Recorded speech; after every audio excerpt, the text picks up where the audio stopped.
Sir आज तुम्ही अनेक सीओना भेट दिलेली मुलाखत केलेली आहे. पहिल्यांदा तर मला घोषणा करताना अतिशय आनंद होतोय की आत्ताच ब्रुकफिल्ड सोबत आम्ही चर्चा करून एक अत्यंत महत्त्वाकांक्षी प्रोजेक्ट झिरो डाऊन केला आहे. एशियातली किंवा कदाचित जगातली सगळ्यात मोठी GCC ही मुंबईमध्ये करण्याचा निर्णय त्यांनी घेतलेला आहे.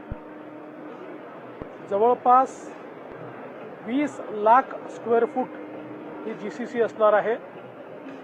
15,000 लोकांना डायरेक्ट आणि 30,000 लोकांना इनडायरेक्ट असं 45,000 एम्प्लॉयमेंट तयार करणारी ही GCC असणार आहे.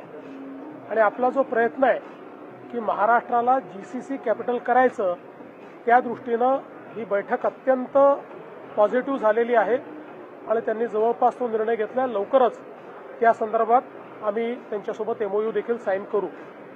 सोबतच जगामध्ये लॉजिस्टिक्समध्ये जी अतिशय प्रथितयश कंपनी समजली जाते FedEx, त्या FedExची देखील आज त्यांच्या GCCच्या संदर्भात चर्चा झाली आहे. ही पण चर्चा अतिशय पॉझिटिव्ह झाली आहे.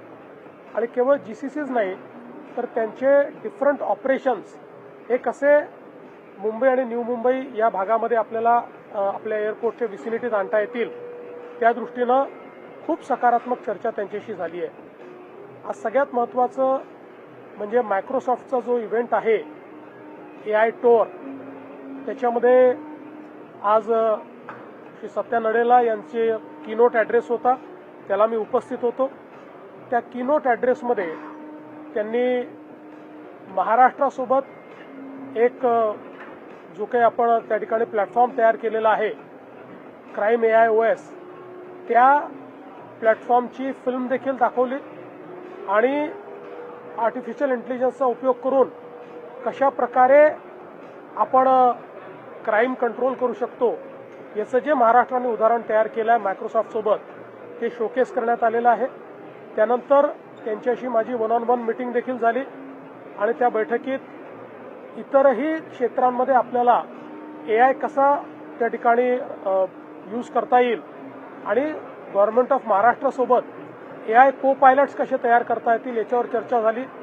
विशेषतः सर्व्हिस डिलिव्हरी असेल, हेल्थ केअर असेल किंवा एज्युकेशन असेल किंवा ॲग्रिकल्चर असेल, या प्रत्येक क्षेत्रामध्ये आपल्याला कशा पद्धतीनं को पायलट्स तयार करता येतील याच्यावर चर्चा झाली.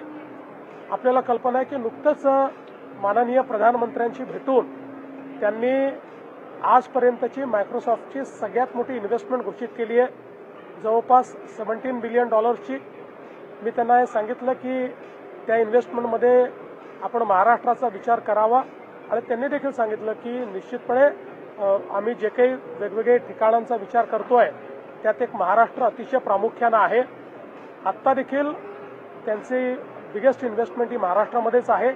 त्यामुळे मला असं वाटतं की निश्चितपणे येत्या काळामध्ये खूप चांगली इन्व्हेस्टमेंट आणि टेक्नॉलॉजिकल सपोर्ट आणि AIचं एक प्रकारे महाराष्ट्राला हब करण्याकरता मायक्रोसॉफ्ट पुढाकार घेईल अशा पद्धतीने चर्चा झालेली आहे, जी अतिशय सकारात्मक आहे.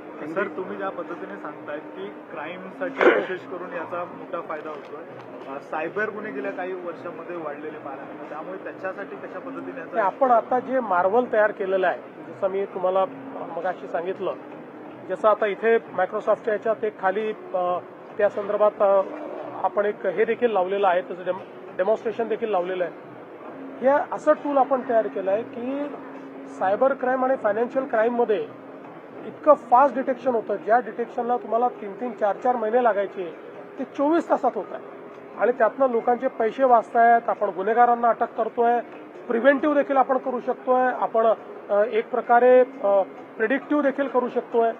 मला असं वाटतं की क्राईमचं जे काही आज बदललेलं स्वरूप आहे सायबर क्राईम आणि फायनान्शियल क्राईम, त्याच्यात हे अत्यंत महत्वाचं आहे.